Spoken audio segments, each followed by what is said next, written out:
السلام علیکم۔ جنوری 2021 کی ایک ٹھنڈی شام جب موسلادھار بارش زور و شور سے جاری تھی، میں اپنے روم میں بیٹھا چائے پی رہا تھا۔ اتنے میں دروازے پر دستک ہوئی۔ پہلے پہل تو میں نے اتنی توجہ نہ دی، لیکن جب مسلسل دستک ہونے لگی تو میرے دل میں خیال آیا کہ دروازے پر جا کر دیکھنا چاہیے کہ اس موسلادھار بارش اور جان لیوا سردی میں کون بار بار دستک دیے جا رہا ہے۔ کیونکہ اس دن میرا ملازم چھٹی پر تھا، اس لیے مجھے خود ہی دروازے پر جانا پڑا۔ میں نے چھتری لی اور دروازے پر جا پہنچا۔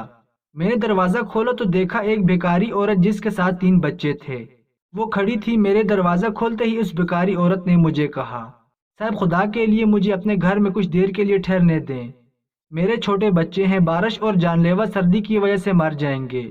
میں پچھلے کی گھروں میں دروازے کھٹکھٹاتے ہوئے آ رہی ہوں، لیکن کسی نے مجھے اپنے گھر میں کچھ دیر کے لیے ٹھہرنے کے لیے پناہ نہیں دی۔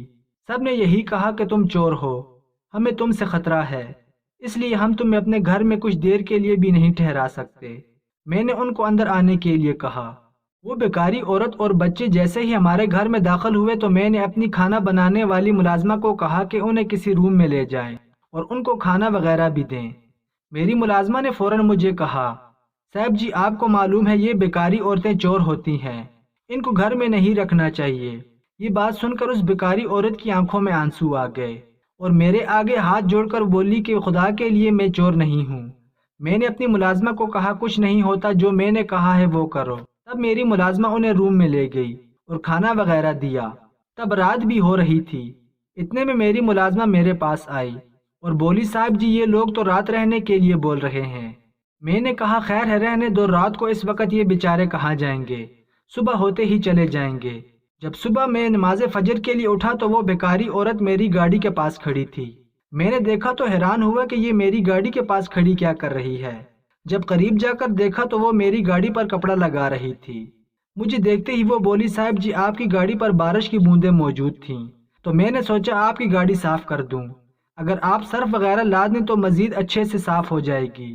دراصل آپ نے مجھے اپنے گھر رات ٹھہرنے کے لیے جگہ دی، کھانا دیا، اس مشکل وقت میں جب مجھ پر کوئی بھی یقین نہیں کر رہا تھا، اس لیے میں نے سوچا میں آپ کا یہ احسان گاڑی صاف کر کے چکا دوں۔ میں یہ بات سوچنے پر مجبور ہوا کہ اگر آپ کسی انسان کے ساتھ مشکل میں چھوٹی سی چھوٹی نیکی بھی کر دیں تو وہ اسے کبھی نہیں بھولتا۔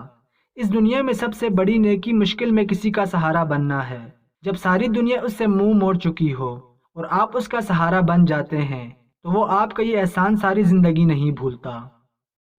پرانے زمانے کی بات ہے، گاؤں والوں نے مل کر ایک مسجد بنانے کا فیصلہ کیا۔ اتنے بڑے گاؤں میں ایک چھوٹی سی مسجد تھی، جگہ کم اور نمازی زیادہ تھے۔ گاؤں کے چودھری نے اپنی ذاتی زمین دے کر مسجد بنانے کے لیے مستری اور مزدور لگا دیے۔ گاؤں والوں نے بھی مسجد کی تعمیر کے سلسلے میں چندہ جمع کرنا شروع کیا۔ چودھری نے مستری سے کہا کہ مسجد کا مینار کم از کم 60 فٹ کا ہونا چاہیے تاکہ دور دور تک لوگ اذان سن سکیں۔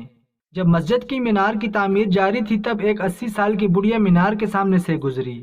بڑھیا نے مینار کی طرف دیکھا اور پھر مستری سے کہا، جاہل انسان، مسجد کا مینار ٹیڑھا ہے، اتنا عرصہ ہو گیا ہے تجھے کام کرتے ہوئے ابھی تک اتنی عقل بھی نہیں آئی۔ مستری نے مینار کی طرف دیکھا اور مزدوروں سے کہا، ایک بڑی سی لکڑی لاؤ اور مینار کو سیدھا کرنے میں میری مدد کرو۔ مزدوروں نے حیران ہو کر مستری کی طرف دیکھا اور کہا، بھائی کیسی باتیں کر رہے ہو، لکڑی سے مینار کیسے سیدھا ہوگا؟ مستری نے کہا، میں جیسا کہہ رہا ہوں ویسا ہی کرو۔ مزدور ایک بڑی سی لکڑی لے آئے، لکڑی کے ساتھ ایک رسی باندھ کر مینار کے ساتھ لگایا۔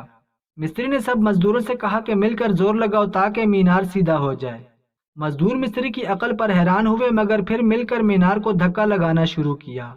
5 سے 10 منٹ تک زور لگانے کے بعد مستری نے بڑھیا سے پوچھا، اب بتائیں اماں جی مینار سیدھا ہوا یا نہیں؟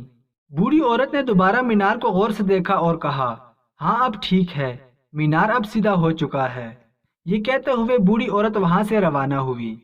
بڑھیا کے جانے کے بعد مزدوروں نے مستری سے کہا، استاد یہ کیا مذاق ہے، ہم پہلے ہی مزدوری کر کے ہلکان ہو چکے تھے، اوپر سے تم نے ہمارا بیکار میں زور لگوایا، کیا اتنا بڑا مینار محض دھکا لگانے سے سیدھا ہو سکتا ہے؟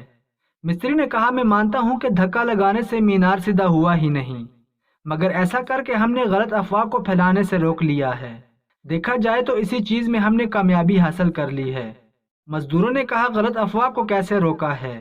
مصری نے جواب دیا، یہ بڑھیا یہاں سے اپنے گاؤں جاتی تو پورے گاؤں میں مشہور کر دیتی کہ مسجد کا مینار ٹیڑھا بنایا جا رہا ہے۔ کچھ لوگ یہ دیکھنے کے لیے ادھر آ جاتے، مگر اکثر لوگ بغیر دیکھے اس بات پر یقین کر لیتے کہ مسجد کا مینار ٹیڑھا بنایا جا رہا ہے۔ افواہ سے ڈرو، اکثر غلط افواہیں نقصان دیتی ہیں۔ غلط افواہوں کی وجہ سے بے گناہ لوگوں کا نقصان ہوتا ہے۔ مزید ایسی ویڈیوز کے لیے ہمارے چینل کو ضرور سبسکرائب کریں۔ شکریہ۔